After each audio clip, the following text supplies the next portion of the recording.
Clowdcover is your trusted source for managed IT, hosted voice, and cloud solutions. In today's world, IT is an essential part of business, no matter if you visit with patients or perform lawn maintenance. All companies need some sort of technology to effectively communicate with their clients, process requests, keep accurate records, send invoices, pay bills, the list goes on. Whatever industry you are in, Clowdcover can help, whether you have your own IT staff or not. Clowdcover has solutions that cover businesses of all shapes and sizes. When IT breaks down, it can be costly. Let Clowdcover build your most robust, reliable, mobile, and secure platform that will keep your business running smoothly and securely while providing the flexibility of working anywhere. Give us a call at 225-755-9422 or visit us on the web at cloudcover.com. That's spelled CLOWDCOVER.com. Cloudcover, CLOWDCOVER.com, a proud sponsor of Hustle Makes It Happen, the podcast. With combined decades of experience, the staff at Rockstar Buildings will make your next metal building purchase quick and easy. Specializing in all types of metal buildings, from carports to garages to barns and more, Rockstar Buildings wants to be your go-to source for all your metal building needs. Priding themselves on experience, reliability, quality products, and stellar customer service has made Rockstar Buildings our choice for our metal building needs, and we could not be more pleased with the workmanship, service after the sale, and of course, the hustle of everyone at Rockstar Buildings. Y'all, let me tell you about the hustle of Rockstar Metal Buildings. I personally use Rockstar Metal Buildings to build a 60 by 40 shop in my house, and I could not be more pleased with the quality of product and service that they provided to me. They were awesome from start to finish. Give them a call or visit them on the web at rockstarbuildings.com to see the many examples of what Rockstar Buildings can do for you. Rockstar Buildings, a proud sponsor of Hustle Makes It Happen, the podcast.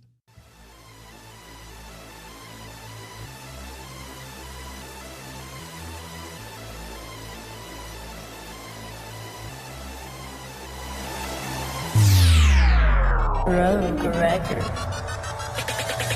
What's up, everybody? You're listening to Hustle Makes It Happen, a podcast about the grit, the determination, and the mindset that it takes to become a winner. Success is not an accident. It lives outside your comfort zone, in the trenches, where excuses are met by brick walls. So strap in, tighten up, and let's get ready to hustle.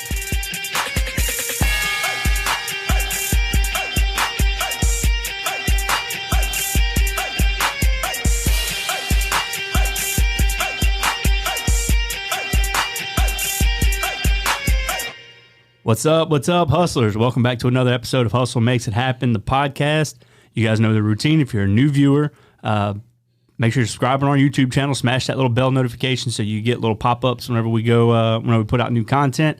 And share a friend, man. That's how we grow the show, so we need you guys' help. If you're one of our long-term viewers, look, please, if you've been listening to the show for a while, go on Apple iTunes and drop us a 5-star review. It really helps us kind of build the podcast up and get everything up to the top so we can reach as many people as we can. So that's the thing. That's our that's the little plug. Hey, and to the person that left the one star, thank you. It makes me strive just a little bit fucking harder.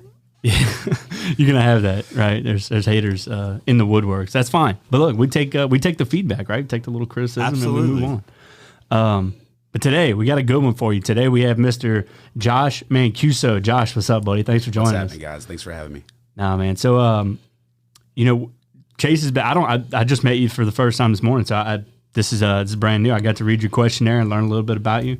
But we're really looking forward into digging into your mindset. Let's learn about what kind of makes you tick, what puts the drive in you that you have to be successful in your world. But I don't want to take too much of your spotlight, man. Why don't you tell us a little bit about yourself, a little bit about what you got going on, your businesses, your life? Yeah, so my name is Josh Mancuso, as you said, and I own JM Modern Jiu Jitsu. That's pretty much everything, my biography. It's what I'm about. That's my everyday. And I guess I come from, it's a long story of where I come from and how I got here, but I guess as it sits right now, I'm a jiu-jitsu coach, a small business owner, and I'm just enjoying life. Yeah, I want to hear the story, man. Tell us a little bit about your background. I guess it all starts out as I've always kind of had to be alone, or kind of like take care of myself, and I think that's where my drive probably comes from. I was emancipated at a very young age in high school and dropped out and just kind of fed to the wolves. And when you get put in that type of situation, you kind of learn how to put things together. And also you learn that things always kind of work out. So if you head in the direction that you want to go to, the odds are, even if that doesn't work out, something else will. Yeah. It's funny you said emancipated because I read it in your questionnaire and I immediately thought that was an interesting word choice. You could have picked a whole bunch of different words. Why that one? Well, that's what it was called whenever we did the court process. And whenever my parents were like, you're on your own, man. And so, yeah, that was the word that's the only word I know it by, to be honest. And because those were. So you just cut loose. Yeah, just cut loose. But my parents tried to say it was something about they wouldn't be liable for insurance if I was like wreck my car or something. And I'm just a 16-year-old kid. I'm like, wait a second. So this means I can do anything I want? Okay, so I wasn't familiar. See, I just read it as a word choice. I'm not familiar with that as a legal term. Yeah, what does that mean? I was legally my own parent at 16 years old. Okay, your parents gave up the legal rights to you at an age that's not considered to be an adult. So was that your choice or was that their choice? So it was framed to me as it was going to be this thing to save him from liability and my parents from liability and all this different stuff. And so they kind of like offered it to me. And so as a kid, I'm just thinking, and when you're 16, all you want to do is grow up. And so I was already living pretty wild out there at that age. And so I was really excited about it at the moment. I didn't realize the gravity of the situation later. And it may not have changed anything, but it definitely changed my mindset on what I could and could not do. And man, I used it to my advantage. As a surviving kid, I didn't want to go to school. So I didn't necessarily drop out, but I still qualified for free lunch. So I would basically check myself into school every day, get lunch, and then check myself out of school every day because I could do that as my own adult. And they hated it at school, but there was nothing they could do about it. So yeah, that's insane. I've never even heard of that concept. I didn't even know that was. Yeah, I didn't even know that was a thing. Livingston Parish. So obviously Josh is on the show because I know a little bit about Josh's story. We've broke bread and talked many times before. It kind of rings true because I had a very similar upbringing. I was wild, and I made some life choices when I was young that what may or may not have put my parents in situations that would have legally put them in a bind. And, I wasn't like a felon here, but I'm just saying I was making some choices when I was young that would have put my parents in a bad situation. Now, I didn't get emancipated, but I was teetering on those lines, so I understand how you felt in those moments. Yeah, like growing up, and I don't know what I would have done at 16 either, because I probably would have put the pedal down probably even harder. And I just wanted to party. Who would have known where I would have ended up now? But that's part of your story, right? So, I mean, you obviously had, were you troubled? You had a troubled upbringing? Yeah, I would say my parents were divorced at an early age, just caused like that whole divorce, latchkey kid type of lifestyle and just a lot of fending for yourself and a lot of free time. So we were able to do a lot. My mom was, I guess, my definite like most influencer in my life. And she just told me, she let me do pretty much whatever I want.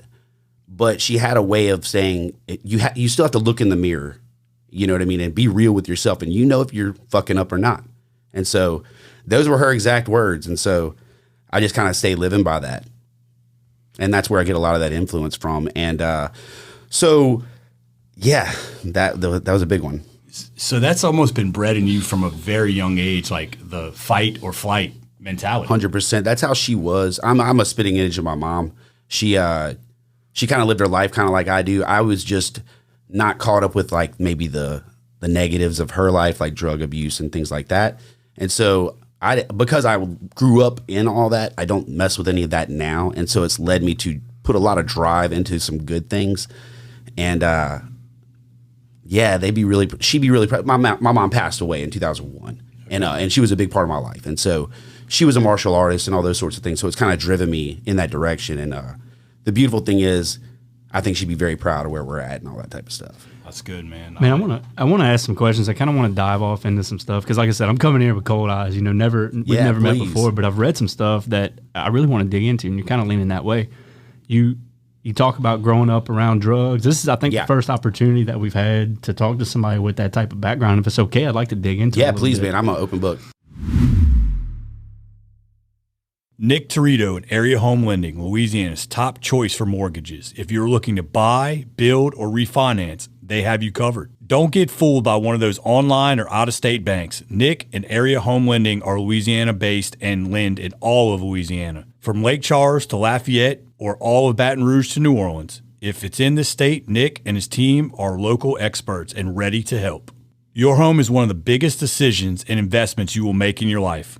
With trust, commitment, and care, Nick will walk you through the process, step by step, making the hardest decision easy and ensuring the process is as simple and painless as possible. And with Nick, you'll find out that you're not only just another transaction or number on the list. He's invested in you and you become family with his goal to create a relationship that will always be there. Area Home Lending has access to the best loan programs too, and with the lowest rate and fees, all while delivering exceptional customer service. Please give him a call today at 225-663-2500 or visit him on the web at www.areahomelending.com. I guarantee you, he will take great care of you. Nick Torito and Area Home Lending, a proud sponsor of Hustle Makes It Happen, the podcast. So you wrote in your questionnaire that some of your early mentors and influencers, you grew up around drugs and drug dealers, and you saw how these people were able to basically build a business. I mean, it's not a legal business, but it's a legit business, a thriving business. Yeah. And that influenced you. Yeah, it showed me how, you could buy one thing and you could sell it and you could do business and do good business. Not that drug dealing is good business, but I could see how economics were working. And on a level that, to start your own business sounds insane, but if you were a drug dealer or something illegal like that, you really don't have to go through all the, hurdles that you would for a real business. And so it allows a lot of people to do it. They may do it poorly or they may do it right. But as a kid, I was around a lot of this stuff. And so I was exposed to it. And I definitely saw money changing hands and kind of said okay, well, you can do this. And so I ended up in sales later. But a lot of that was because of that, That's so interesting. That's so different. He was understanding product and consumer commodity. Yeah, microeconomics. Through drug. I mean, look, it is what it is. Because so my vantage point of that when I was a kid was a little different, because I saw a lot of the kids in New Orleans that I was growing up around. They had things that at that time some executives couldn't buy. Yeah.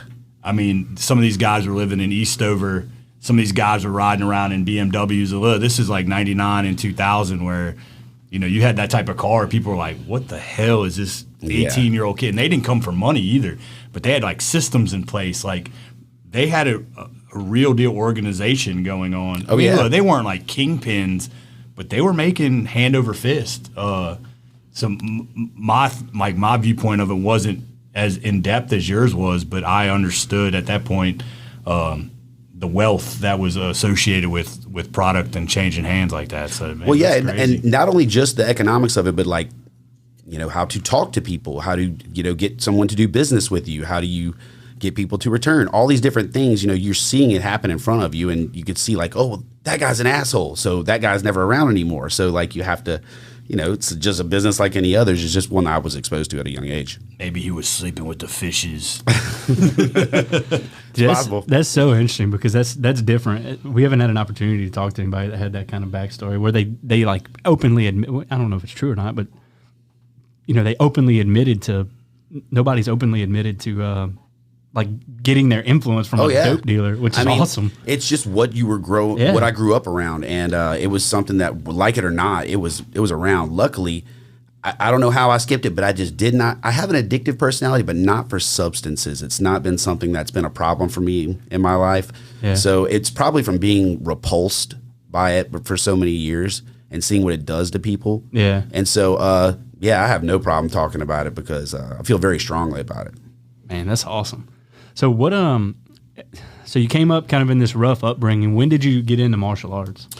So I was into riding street bikes. So I was into the motorcycle thing, and with some local guys from Denham, Nick Bim, and those type of guys. And anyways, we would do a lot of stunt riding and wheelies and just being little idiots and doing stuff that I should be dead. Of course, I'm sure people say all the time when they had a motorcycle, but it definitely seemed like it should have happened. However, one day over here on 190, I thought I was gonna do a thing called a high chair wheelie, and it's where you ride the bike and you jump it up, and then you get on top of the handlebars and your feet hang off the front, and you ride a wheelie down the road. And I did it for about a good ways down Florida, but then things went really badly and I fell off. And so then my family and everybody was like, no more street bikes. This has to stop. So then I was just looking for something else, and The Ultimate Fighter Season 1 had came on, and they started talking about Jiu Jitsu, and I had seen a UFC before, but I wasn't really that into it. And but the grappling aspect, the Jiu Jitsu aspect of it, they kept talking about it, and so I was like, this is really interesting.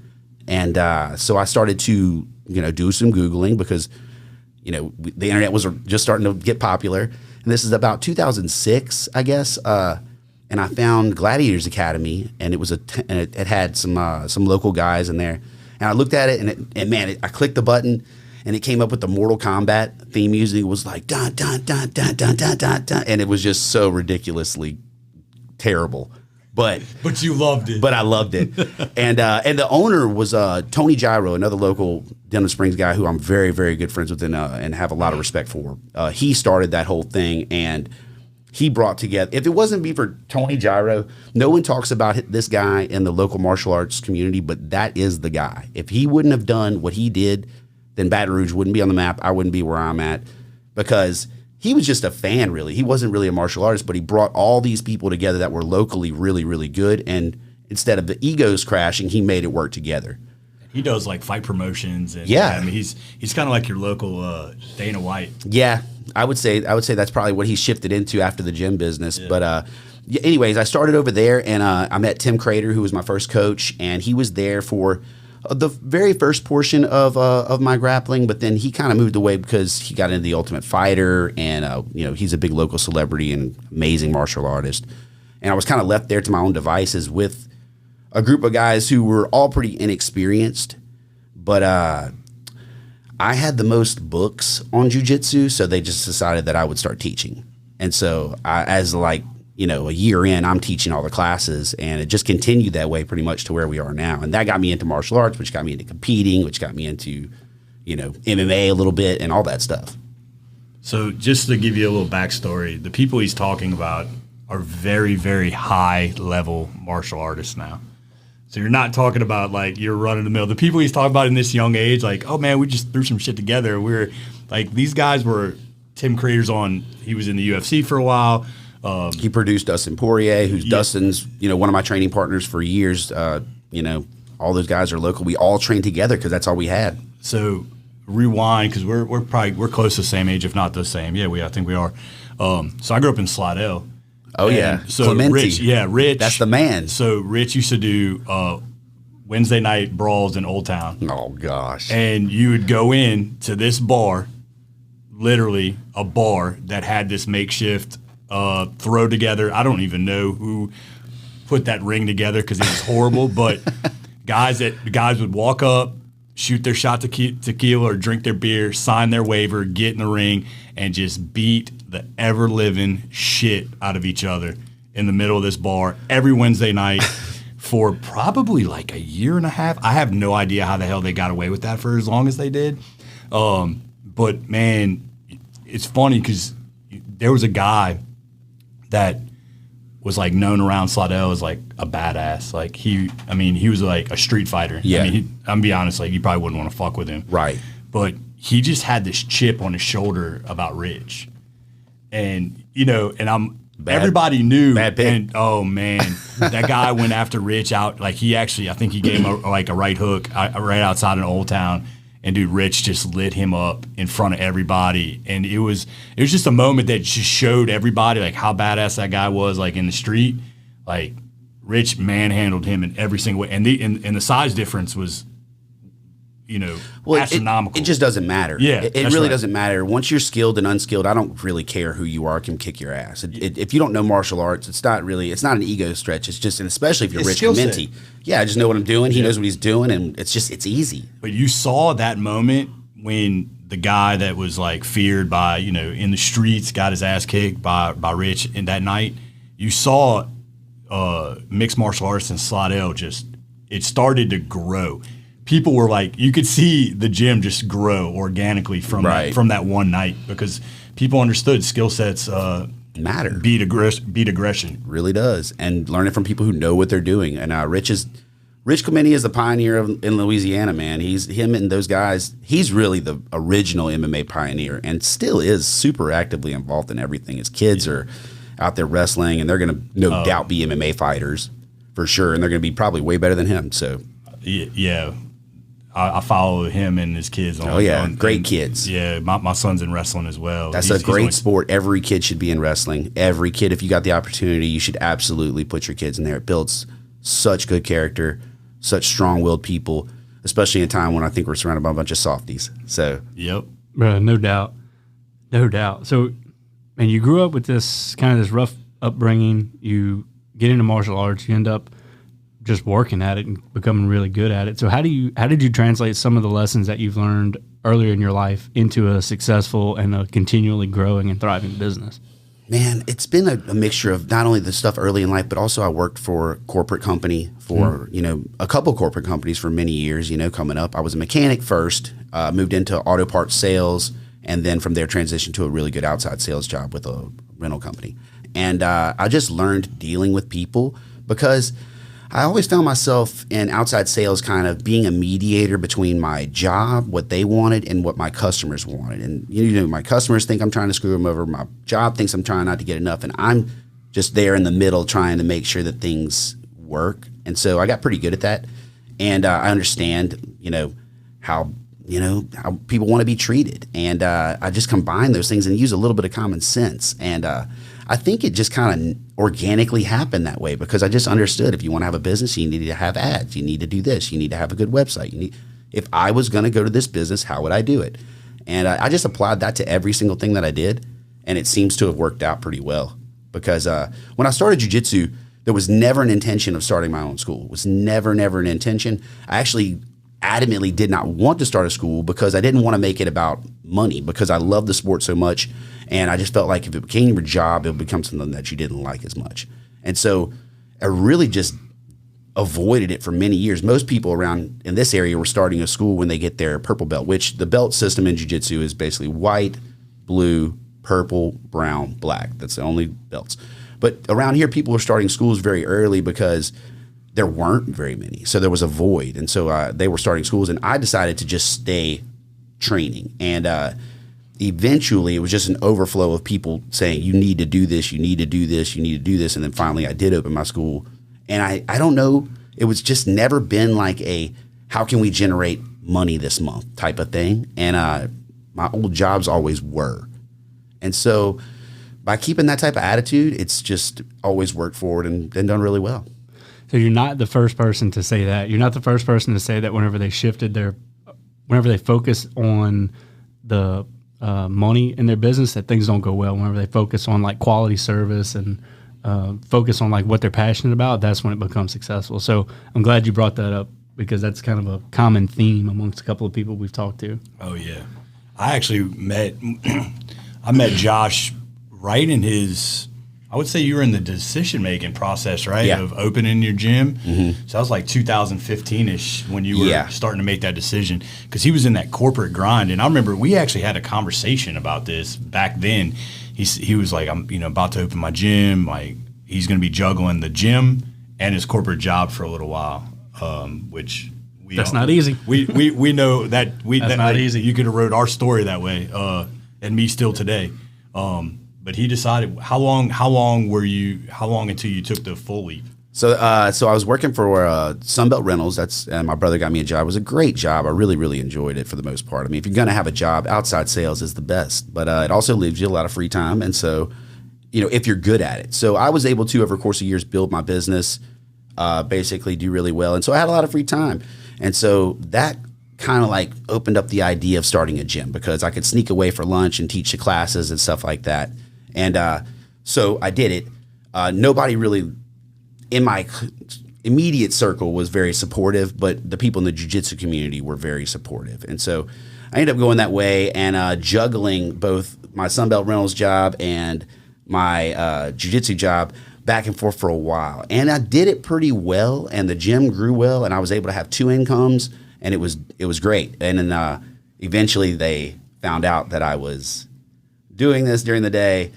And even though my numbers were good, they just axed me because I think that's just how corporate America works. If they find out you're doing your own thing, they just don't like that. So, and it was actually a huge blessing. And people say this all the time. And so I kind of had a feeling that it was going to work out. But at that moment, half my income, really the lion's share of my income was gone, immediately gone out of nowhere. I wasn't expecting it. And then it's just like magic, man. Everything worked out just fine. The gym grew. I was able to give 100% of my focus to it.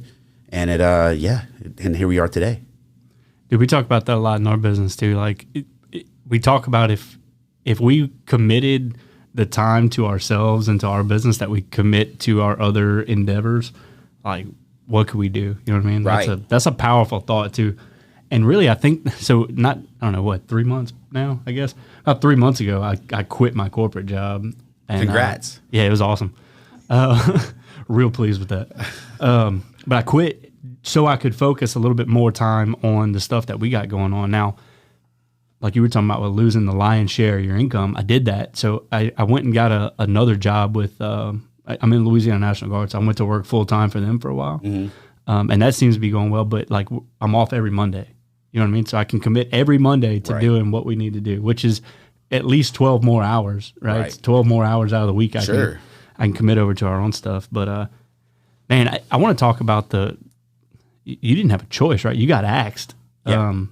What did that do to you mentally? Were you like, did you panic? Did you freak out? And I'm leading into this obstacles question that we're going to talk about because that's an obstacle, right? So how did you handle that? And how do you handle obstacles in general? Man, I think it's just, how I handled it then and how I handle it now would be different. At the time, I'm sure I was pretty freaked out and I get the hot flash and all that sort of stuff. But like any other time, you just have to sit back and say, okay, what do we have to do? How do we have to pivot? And we're going to fix this. Because I'm not just going to lay down and just cry. You know what I mean? Like I'm just going to keep on moving forward. It's like, all right, well, that's gone. Let's figure this out. And it's been like that for me since I was a kid. Did you go look for other corporate jobs or did you just commit straight into the gym? Absolutely not. I was like, no, we're doing this 100%. This is what I love and that's what I'm going to do. And it worked out for me. And it was no reason it should have because people have been doing jiu-jitsu in this town and in this area for a really long time. And no one's done it like we've done it. Right. Not even close. Well, it seems like the clarity and the focus is what kind of led to some of that success. Like you had your mind made up. Like this is where I'm going. There's no other alternative. We're just gonna hit this avenue and pound it till it works out. Well, that happened to us in the pandemic too. It was like whenever all this stuff got shut down, it's like we lost a third of our membership within like a week or two. And then not only that, we're not running ads anymore. We can't even legally be open. All this different stuff. So that was another one of those situations where it's like that was worse than losing my job because now this is my only source of income and it got cut off. And so that was even more freaky situation. But again, we just sat back, figured out how we could survive and push forward through it. And it worked, and it all worked out. Yeah, I love that. It's like, that's the common theme between everybody that comes on here. And when we talk about obstacles, we have yet, I mean, we're, I don't know, what, almost 20 episodes into this thing, and we've yet to have somebody say, well, I just gave up and turned around and walked away. Like literally everybody's just like, plow, figure it out. That's the move. And I think you're going to run across a lot of things that may not work. You might try to figure it out and it can't work. Like at certain times during the pandemic, like you said, his doors couldn't open legally. Like he can't have people in there or he'll get fined or go to jail. So that's not something you can like fully operate around, but he had to find other means of income and ways around probably the legal system, like, some loopholes or this or that. But it's like taking it's not failures, but things that can't work. Like you go into the hole, oh shit, it doesn't work. So we got to back out and let's go find another way. Well, that's jiu-jitsu. Like that's where jiu-jitsu, parallels to life because that's what constantly happens. You get to a spot and you have to figure it out. And that's why I think I'm good at jiu-jitsu. It's because I look at a problem and I have a healthy relationship with problems. If I have a problem, I'm going to figure it out and I'm going to go forward towards that problem. And it works really well for me. And in my technique, if I grapple, you would see that I'm constantly coming forward, even when things look really, really bleak, because I'm not a coward. Man, I have a healthy relationship with problems. Yeah, that's a very powerful statement, man. Because you said it, you kind of almost said it in your questionnaire when you were talking about just navigating things and how you look at them as a whole. Like I think you said, like, I'm really comfortable with being uncomfortable. Yeah, like, I'm very good there. That leads into the same sector. Hey, y'all, if you're in the market for a real estate attorney that can handle all your title work needs, all your closing needs, all your succession needs, whatever your needs are in the real estate industry, look no further than our friends Shay Landry and the group at Milestone Title. Y'all, we use these guys for our personal business, and they have never let us down. They've been on top of the game every time we've used them. So whatever it is that you're looking for in the real estate industry, as far as a closing attorney or title work is concerned, check out our friends over at Milestone Title. Milestone Title, a proud sponsor of Hustle Makes It Happen, the podcast. Yeah, when I teach, it's a reoccurring theme. When I'm instructing a move or something like that, I just tell everyone to have any level of success in the art of war, and I guess in the art of life, you have to risk it. You have to put yourself out there. You have to be vulnerable. And to do that, you have to have a healthy relationship with your partner's attacks. And that's a line that I use a lot because that's how it is in grappling. I cannot do a move if my partner's not willing to fight me, if I'm holding him back from doing anything. I need him to attack me. Just like if you were striking, let's say you're standing in front of somebody. If I want to throw a punch, I might want to hit him from really far away, but the odds of hitting him from really far away is pretty low with anything significant. So in order to make something happen, you have to get within that striking range. And when you're in that striking range, you can get knocked out. So it's just you have to be comfortable with those things. And if you're comfortable with them, then you'll see them coming. It's panic and rushing and not being patient that brings the problems in. Yeah, I told you before we started recording that I wanted to get into jiu-jitsu because of that. Like, I've never done it before, right? But I can totally understand. I've heard people that are in it talk about exactly what you just said. And there's nothing like it. It really makes me contemplate it more and more because, like, those are mental toughness and mental fortitude lessons that it's a way to learn that could be a little painful. You know what I mean? And some of the best lessons are learned through pain, I think. But you know what, though? As someone who's around it every day, it's really not as painful as people make it out. You would think it would be because we just ease it in. You know what I mean? Because now when I first started, it was painful when you started. It was brutal. You know, I remember my first jiu-jitsu, probably my third jiu-jitsu class. There was a tournament coming up, and I've taken 3 classes, and this was not the most structured place, okay? Gladiators Academy was next to Poncho's on Florida Boulevard back in the day. It was not a great place, okay? But I remember my instructor, Tim, stand up in front of us, and he was like, now let me just preface this because I've told the story before he got mad at me because I didn't give the whole speech. He's much nicer now, okay? But in the day, Tim was really, really brutal, and he might not like the stories, but man, they're nostalgic for me, right? Because it was such a wild time. And so anyways, I remember he looked at us and was like, hey, we have a tournament in 3 weeks. It's in Houston. You should all do it. If you don't, why don't you just fucking quit and never come back? Cool? Because I don't need you here or want you here. If you want to be here, then you can be here, but I don't care about any of you, and you don't offer me any advantage or training at all. So you need to get better.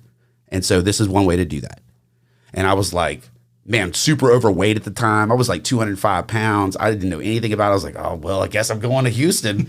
And so I did it. And then I just never quit from there. But it was just a wild, different time. And so now we don't do that stuff. And Tim doesn't do that stuff either anymore. We've all kind of learned how to do business now. But back in those days, it was definitely a dangerous situation where you could get hurt, but not anymore.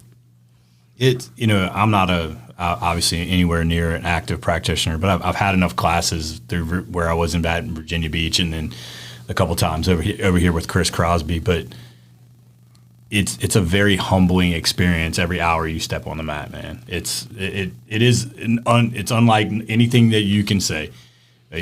Just to be. It's like you said, it's the art of war, man. You're in there you're not getting slammed. You're not getting slammed around every 5 seconds or anything, but. That's what I was telling Josh before we started. I was like, man, we were talking about Justin, how he's just so intense and he's just always going, and it's just be patient. Find your route. The reality is this: jiu-jitsu is a superpower. If either one of you try to grapple her, she would choke you like 100%. I know that sounds crazy, but this little 120-pound girl can beat up big, strong guys. And it happens all the time. I see her do it all the time because she knows what she's doing.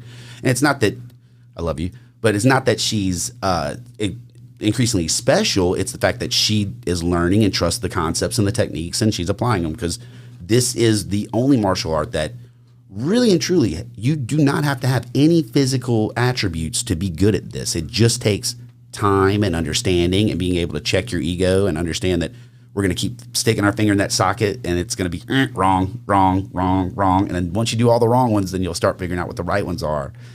And it can be a very frustrating process if you make it that way, or it can be a very awesome process if you look at all the little light bulbs that are going to go off in your head as you're learning. You're like, oh man, and those are really a lot of fun, because as you get more skilled, those don't come on as often, and so that's why it's really fun to start jiu-jitsu.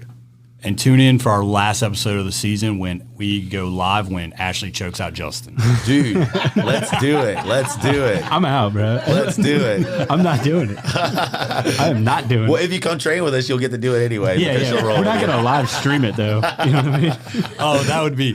Please tune in, because we'll get a lot of hits on that. Yeah, I'll do it on the mat. We're not live streaming. Dude, we actually have a lot of really good girls. I don't. Something I've been good at is teaching females. We don't obviously focus on females for our business. There's a lot more male interest, but the girls that we have are, man, they're so good. And we've produced just like world champion after world champion after world champions, and especially in the girls division.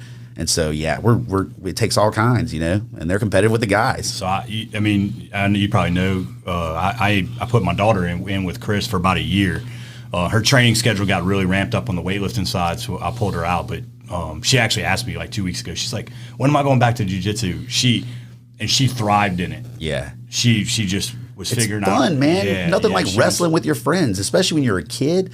Man, our kid is just like growing up in it, and she don't know nothing else. It's weird. She thinks everybody's parents do jujitsu. She thinks everyone does jujitsu. She's just now starting to figure it out. You know what I mean? Well, that's how Bryn is with weightlifting. Even though that I'm not like this big competitor weightlifter, she's in seventh grade, and she's in like a weightlifting class. They're teaching it, and she's like, "Dad, nobody knows anything about strength and conditioning." I'm like, "No, Bryn, people don't do this normally. Like you're an oddball. Like just know that." And that's probably the same way. Exact same thing. And when she was doing jiu-jitsu with Chris, she would thrive off choking a boy out. Oh yeah. Like she'd get off the mat and she's like, "Yes, I choked him out." I'm like, "I know, baby, I saw you. Good job." Oh, you can see it in them. Dude, these kids are wild though. So because like mine's especially wild. She's crazy, and we got this other kid that's kind of like her too.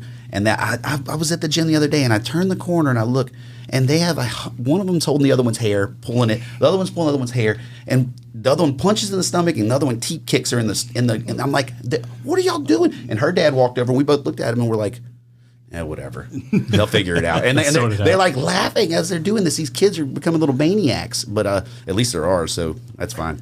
Keep them real to him. So when you had troubled upbringing, you find jiu-jitsu after you're doing wheelies down Florida.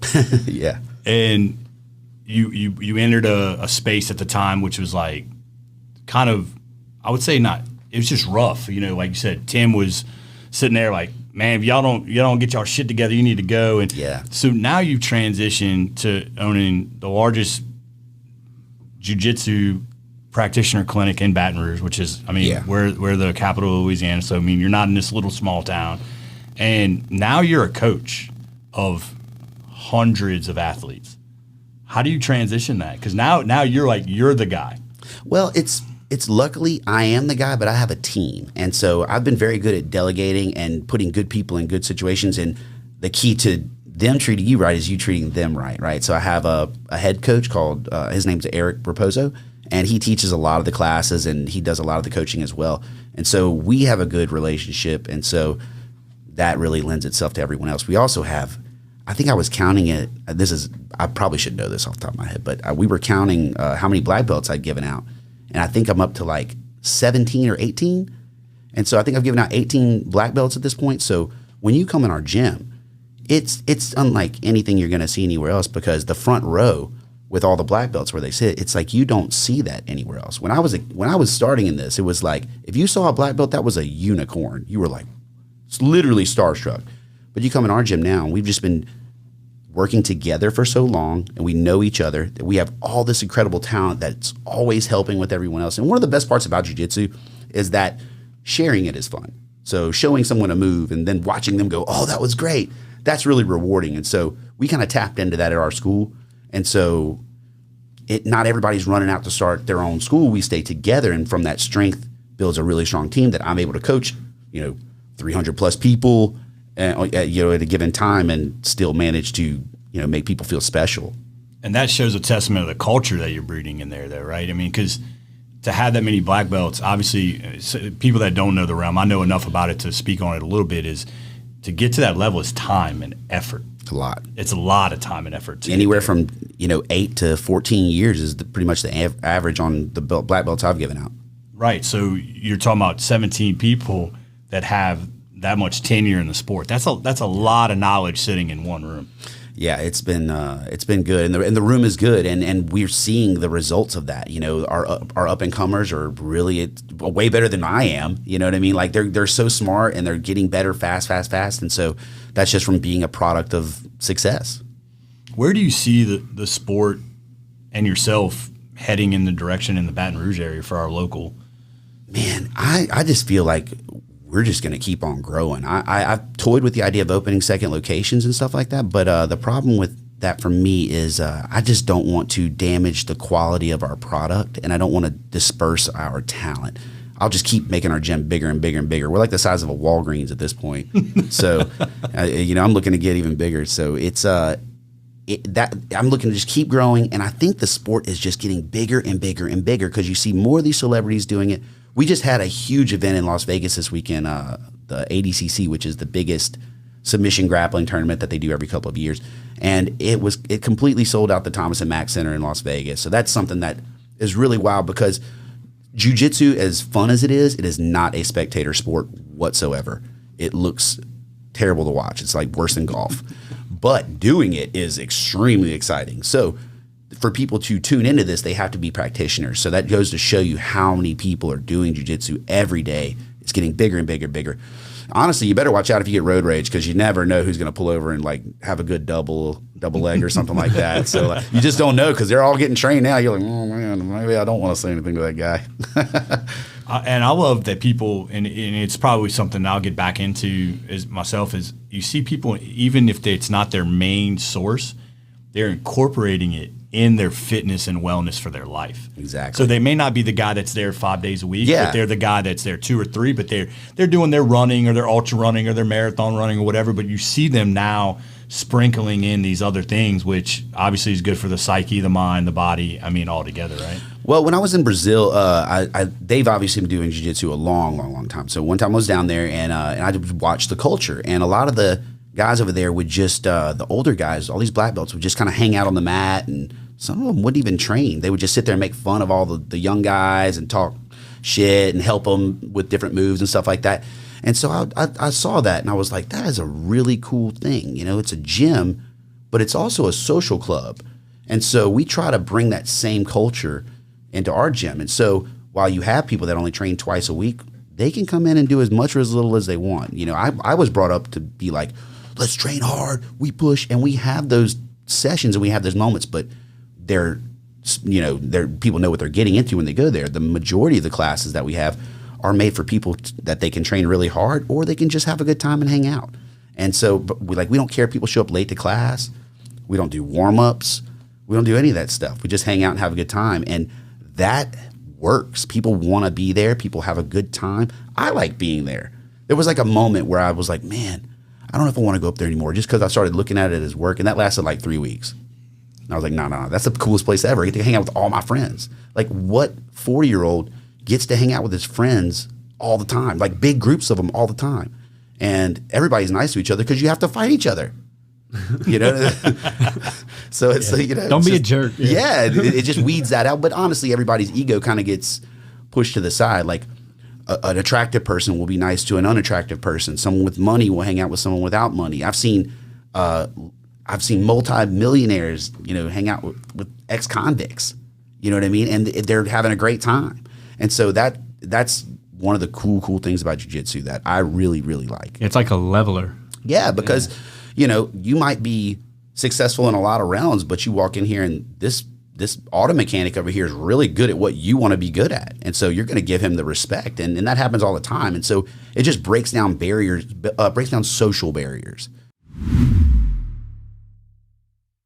Katie Benton Thompson is your local trusted realtor. Born and bred in real estate as a third-generation realtor, she deals with developments from lots and to houses. Katie was raised building the parish of Livingston. Her family roots have grown this parish for the last 30 years. This environment has educated Katie in all areas of real estate. I can tell you from personal experience, Katie Benton Thompson is a hustler in every way. She is constantly digging her heels in to give her clients the best buying or selling experience she can. Give Mandy Benton Realty Group a call and ask for Katie Benton Thompson at 225-953-0677. And when you're on the mat, man, it's like you're all wearing a uniform. No one's, dressed better than anybody else. So it's just, it's a good level feel for everybody to hang out and have a good time. Doesn't matter what you drive, doesn't matter what you live in, any of those sorts of things. And so you just touched on two other things that were in your questionnaire. So one of them was burnout. So you said you almost walked away, but you wanted to not go to the gym as much because you felt like you were getting burnt out. You felt like it was work. What got you through that? I realized that there's nothing cooler than jiu-jitsu. You just loved it. There's literally nothing cooler than jiu-jitsu. Y'all just haven't figured it out yet. There's nothing cooler. I mean, I just try to explain it to everybody, but like I can go in there and, test myself physically. I don't lift weights. I stay in great shape, and I always have from jiu-jitsu. I'm super flexible. I bounce back from injuries when I do get them, and I get, it's just so much fun. And so I've tried other things. I have a really big gaming system. I'm into a lot of other things, but nothing is as cool as jiu-jitsu. I've looked because I start snow skiing because I'm like, something else has got to be cool. Nothing. Nothing. Once you realize how much fun it is and you start going down the rabbit hole and you talk to go walk up to anybody who's been doing it 2 years and they're going to tell you the exact same thing. It's the best. Yeah, Anthony Donzi and the Cajun Ninja both said the same thing. Yeah, man. Yeah, my buddy who trains with Josh, Phil Cashew, he's been begging. He's like, man, you just got to come. And I'm like, man, I need time. I need a little extra time in my life, but I'm going to commit to. I mean, it takes always time, but it's one of those things I would challenge you, if it's in the back of your mind, that you should at least go give it a shot, because at our gym, it only costs $30 and you get 3 classes in a uniform. If it doesn't work out for you, you still got a cool uniform you can wear to Halloween.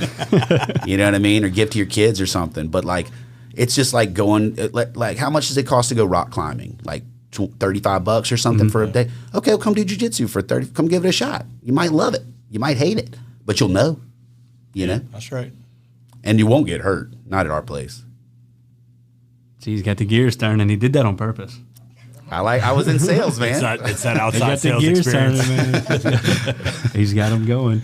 So have you touched on, or you've been cognizant through this whole journey of building your brand and because, from the outside looking in, I would label it like Josh has reached a point of success in his life. Do you feel that? Yeah.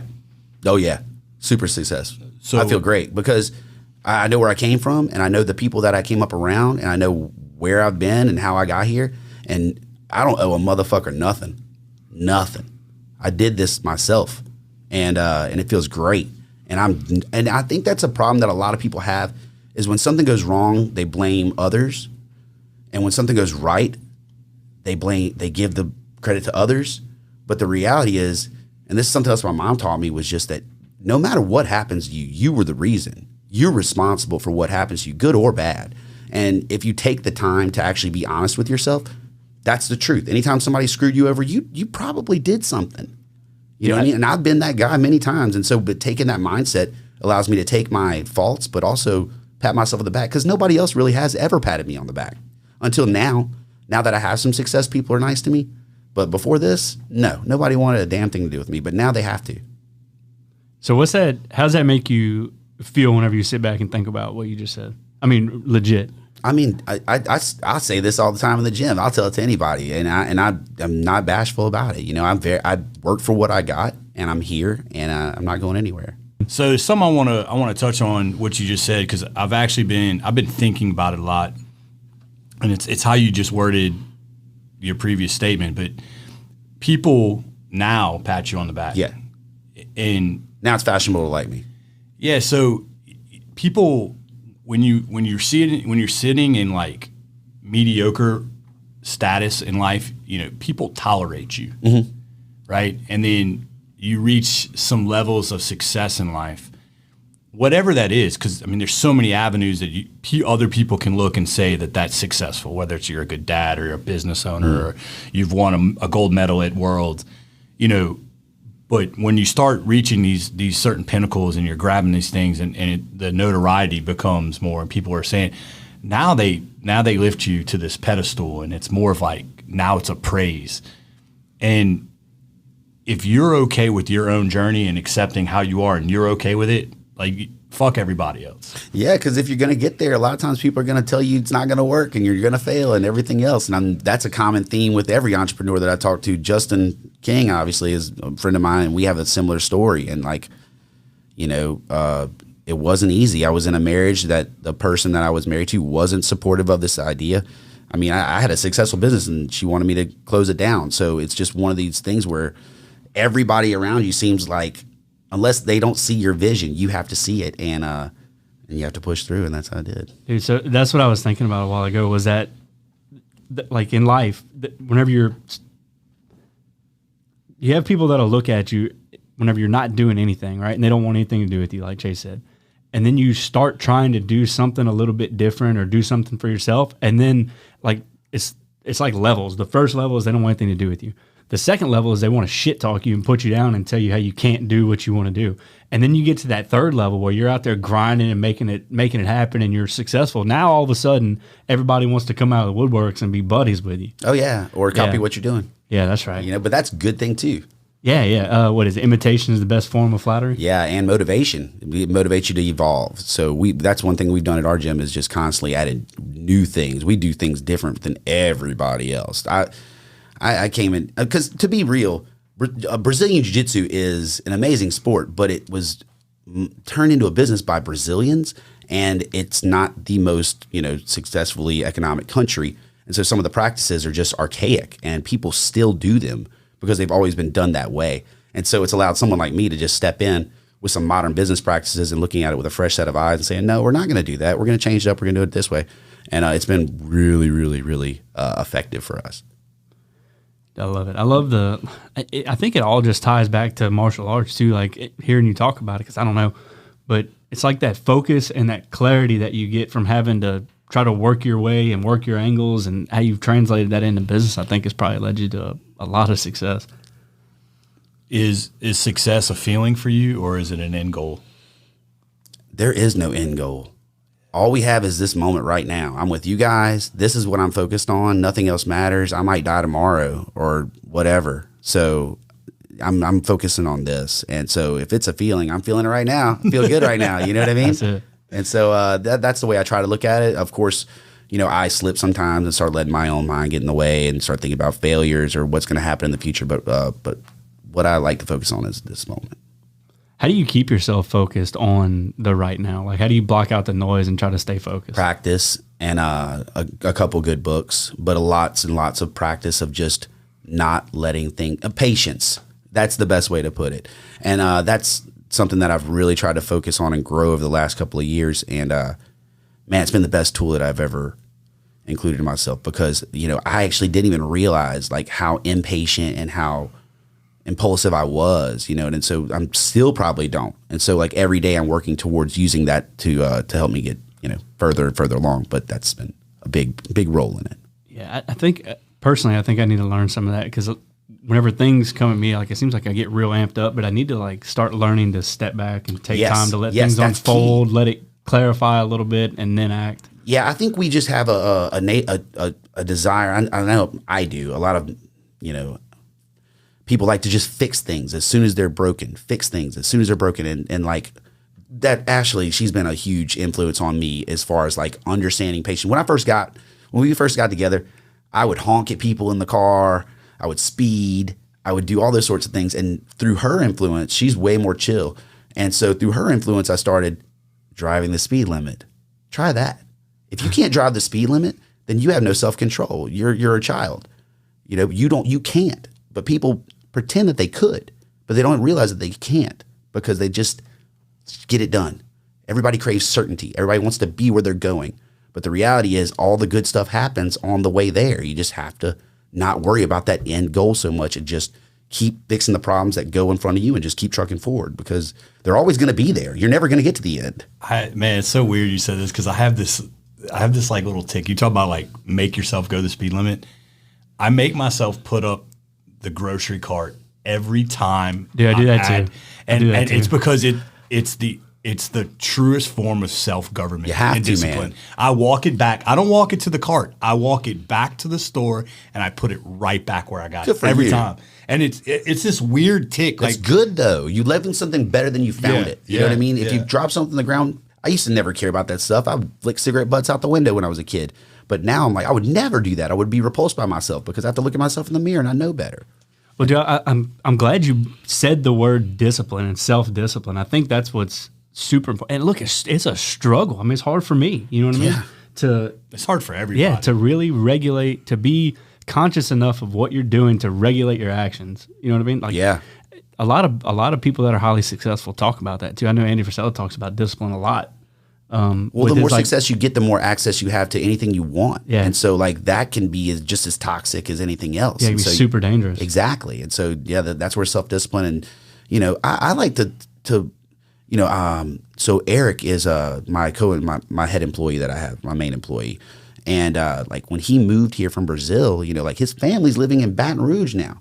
So like their well-being is very important to me. So like that keeps me motivated. Like people knowing that my daughters rely on me. I have 2 daughters. My everybody in my family. It's just those things definitely keep me pushing forward because if I don't do my part, then everything's going to fall apart. But I enjoy my part. So that's what's great about it. I love it. I love it. I love it. I love it. I want to keep diving off and digging into this, but I know if we kick off another one of these roundtables, we're going to blow way past our time. We're going to burn up Jim's camera. We're going to get run out of here. You got anything you want to close up with, man? Anything you want to like summarize and kind of wrap it all, put a little bow on, or what? Man, I don't know. I just wanted to get out here and talk to everybody about how awesome jiu-jitsu is. It is something that I cannot quantify the amount of impact that it has had on me. Not only just the sport, but the competition aspect. It's very, it's whenever I go compete, there's so much self-doubt that goes into me that, you have to push through that. And I never had a coach to be there for me to say, hey, you're really good. You can do this. So it's a good push to get yourself able to be your own hero, to drive yourself to your next goals. And so jiu-jitsu is just one of those things that I just wish I could let everybody try, man. But if they want to, they know where we're at. And I hope to see everybody there. That's it, man. Tell us, give us the address, tell us your social handles, website. Yeah, so our website is www.jmmodernjj.com. If you just type in Josh Mancuso Jiu-Jitsu or whatever, just type in Jiu-Jitsu. I don't even care if you come to our school. Go to any school. There's quite a few of them in the area. I could go down a list and name them all. Nobody's bad. There's all the schools in town are comparable. I wouldn't say that anybody is bad, even my competitors. But what's good for me and what's good for the community is more people doing jiu-jitsu.